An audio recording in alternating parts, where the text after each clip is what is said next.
In this video, I'm going to share a couple of exhaust repair tips that are going to help a lot of people and they're going to save a lot of money.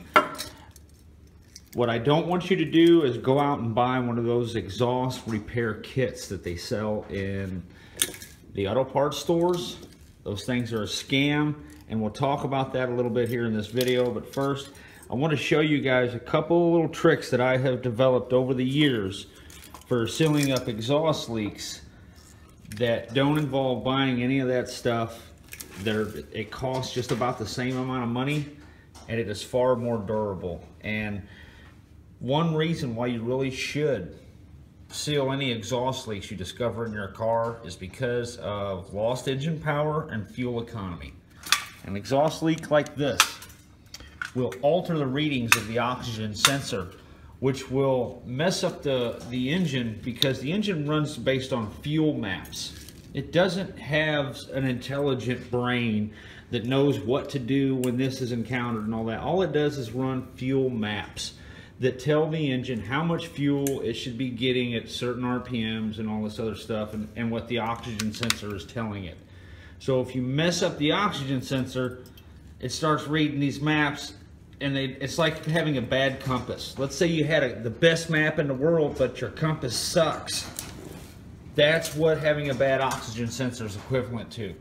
So you really should seal up leaks like this. So I'm going to show you a quick tip of how you could do this that is far cheaper than most repair jobs, and it's something that's going to last for quite a while. Even breaks that you have near the edge right here can be fixed fairly easily and with a substance that's pretty cheap. And I'm going to show you what I use. This is a little secret of mine.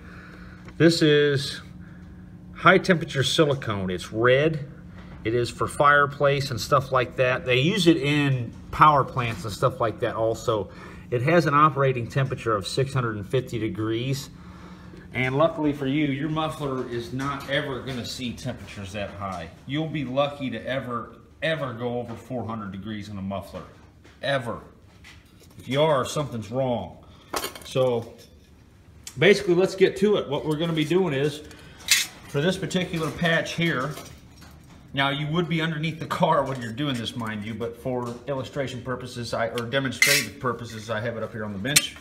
We're going to take this piece of brass and we're going to screw it directly to the muffler. After we've applied a little bit of the red silicone, we're going to go ahead and take this piece of brass and we're just going to screw it directly to the muffler using something called a self-tapping screw. I don't know if you have ever seen these, but you definitely want to pick some of these up. These are going to be necessary for the job. So let's check it out.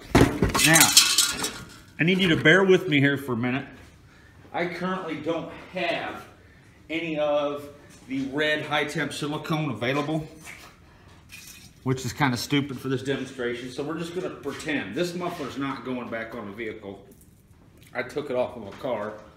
So basically what you would want to do is take the high temp silicone, and we're just going to put a large amount directly around this hole here. We don't really want to put it directly in it. You can because you're going to be hanging upside down anyway, but I'm going to go ahead and just put on a pretty large amount there.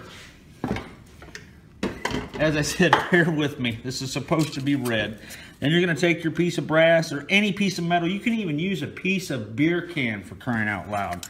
And it's going to last longer than the crap they sell you at AutoZone. All those little Bondo, Adobe kits and stuff. I've tried them all, guys. They don't work. So here we go. I'm just going to take my impact and drill straight into the muffler using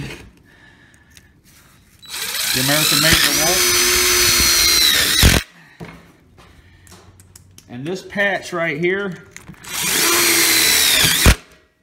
is definitely going to outlast anything you're going to buy.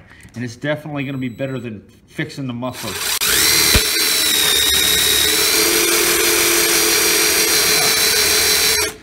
Right in a joint right there. Total fail. Let's get it right. Here.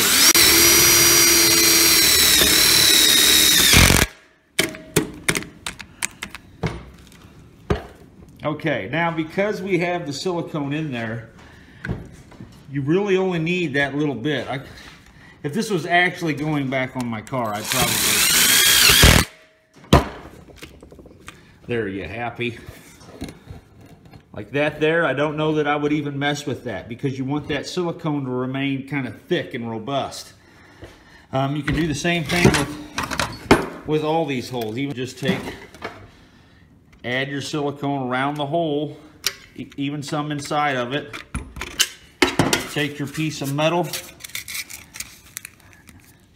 and you're just going to screw it on there directly into the muffler itself. Not going to bother a thing.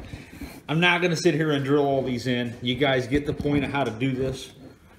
You definitely want to put quite a few screws on something this big. I have done this before. It is by far the most superior muffler repair process that I have ever found. Now when you're doing holes like this, say you've got something like that there, it's going to be the same thing. We're going to take the red silicone that is clear in this video. It's the camera, man, it's the camera.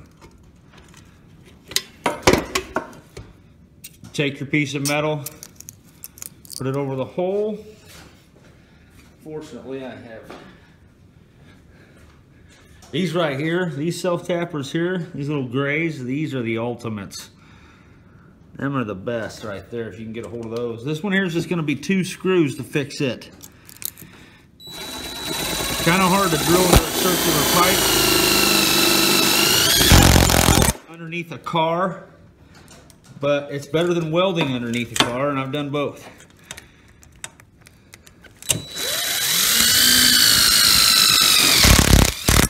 Okay, now because of the nature of that silicone, that right there is finished product, fellas.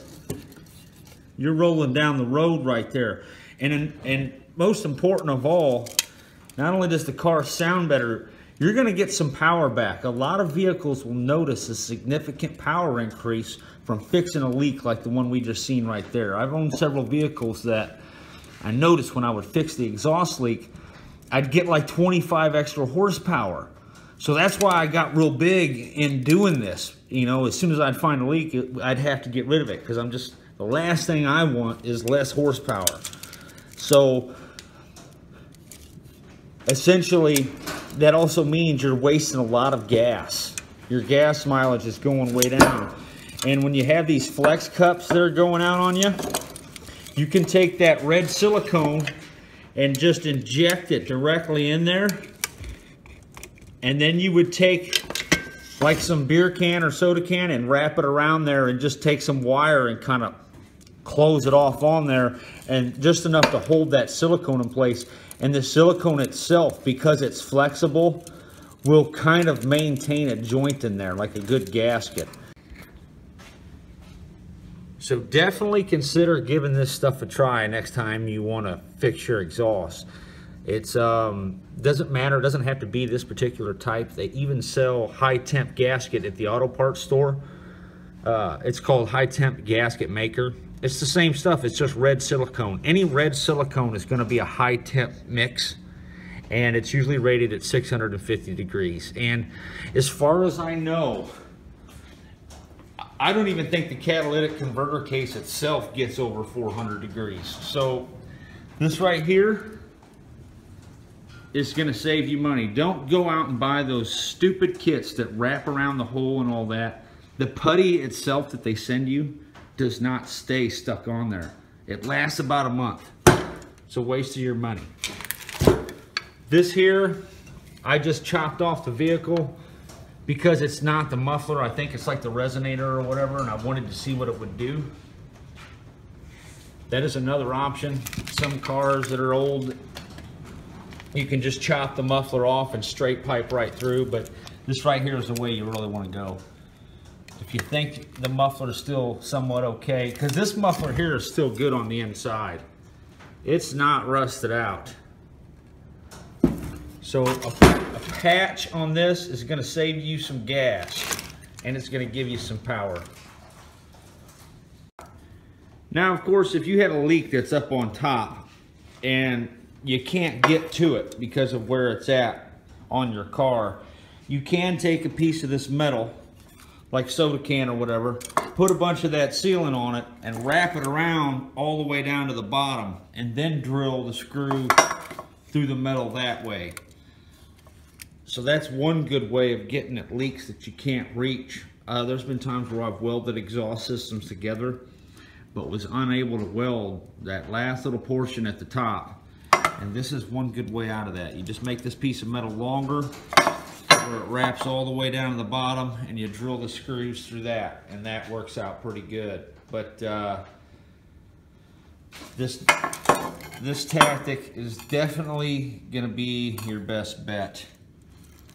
If you were gonna fix one of these flex cups, I would definitely screw some metal to it as well to kind of hold it. But anywhere you think you're going to screw screws into it, you want to make sure some of that silicone is on there.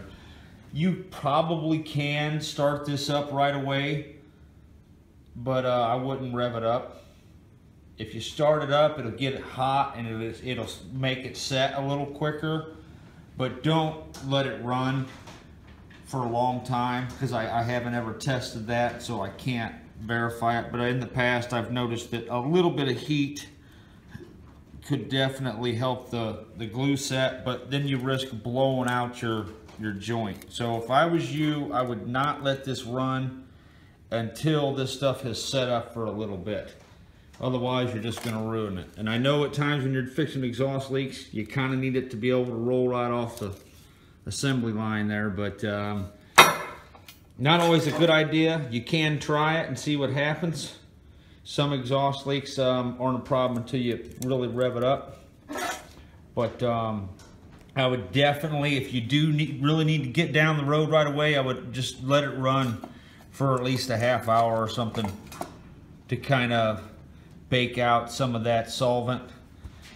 But yeah, this is definitely a trick that's going to save you a lot of money. Okay guys, so here it is. Here's some of the muffler tape that I was kind of knocking.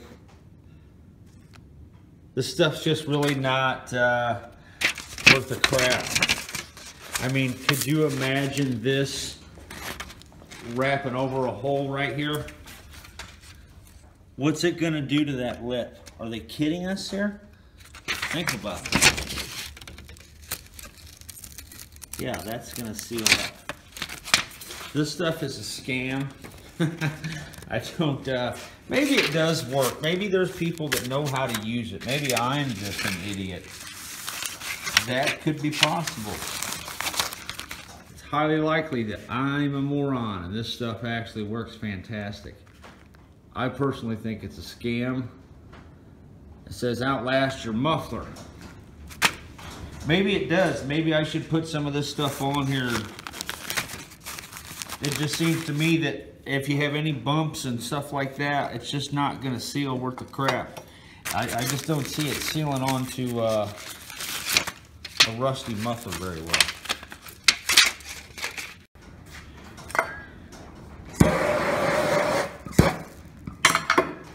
Yeah, so basically this stuff sucks.